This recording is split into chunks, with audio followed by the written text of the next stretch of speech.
Ce podcast est destiné uniquement aux investisseurs et distributeurs professionnels.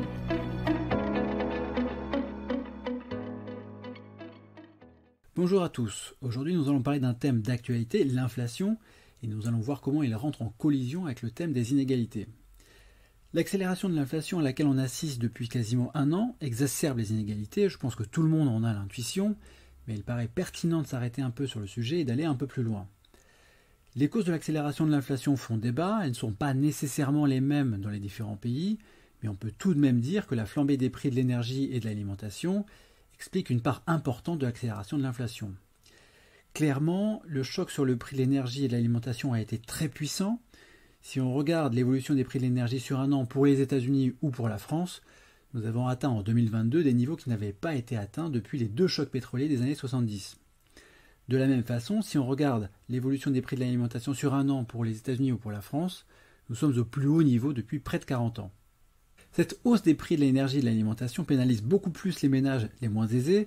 Si on prend le cas des États-Unis, en 2019-2020, énergie et alimentation représentaient environ 23 à 24% de la consommation des 20% de ménages avec les revenus les plus faibles, alors qu'ils ne représentaient qu'environ 17% de la consommation des 5% de ménages avec les revenus les plus forts. Dans ces conditions, le choc sur le prix de l'énergie et de l'alimentation pénalise donc bien plus les ménages les plus pauvres. Cela est d'autant plus vrai qu'au-delà des prix de l'énergie en eux-mêmes, il faut ajouter l'inflation des biens et des services intensifs en énergie, dont le poids dans la consommation est bien plus important pour les ménages les moins aisés. Dans une note publiée en juin 2022 et intitulée « Guerre et prix », l'INSEE a justement calculé l'évolution estimée de l'inflation par catégorie de ménages dans le cas de la France. Petite précision au passage, ces données s'arrêtaient en avril et les phénomènes se sont vraisemblablement amplifiés depuis, mais les enseignements sont tout de même très intéressants. Selon ces calculs de l'INSEE, l'inflation a davantage augmenté pour les ménages les plus pauvres par rapport aux ménages les plus aisés. Elle a bien plus progressé pour les ménages les plus âgés. Là, la différence est très marquée et provient d'une plus grande part de l'énergie dans la consommation pour les ménages les plus aisés.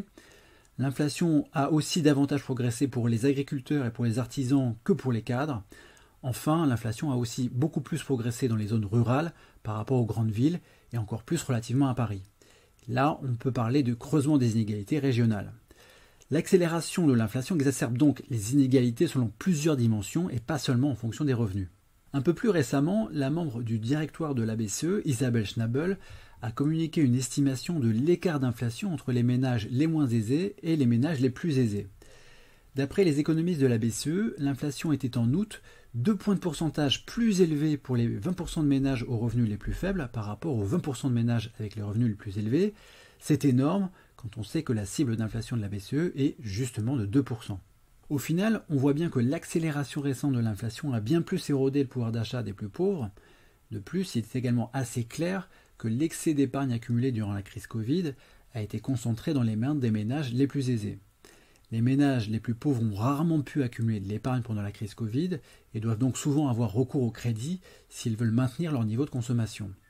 C'est un sujet que les banques centrales prennent très au sérieux et c'est un motif de plus pour elles de mener une politique monétaire restrictive, notamment car elles ont bien indiqué ces dernières années qu'elles souhaitaient s'impliquer dans la lutte contre les inégalités. Merci de votre écoute et à bientôt. Communication promotionnelle non contractuelle. Les commentaires et analyses reflètent l'opinion de CPRAM sur les marchés et leur évolution en fonction des informations connues à ce jour. Du fait de leur simplification, les informations données dans ce podcast sont inévitablement partielles ou incomplètes.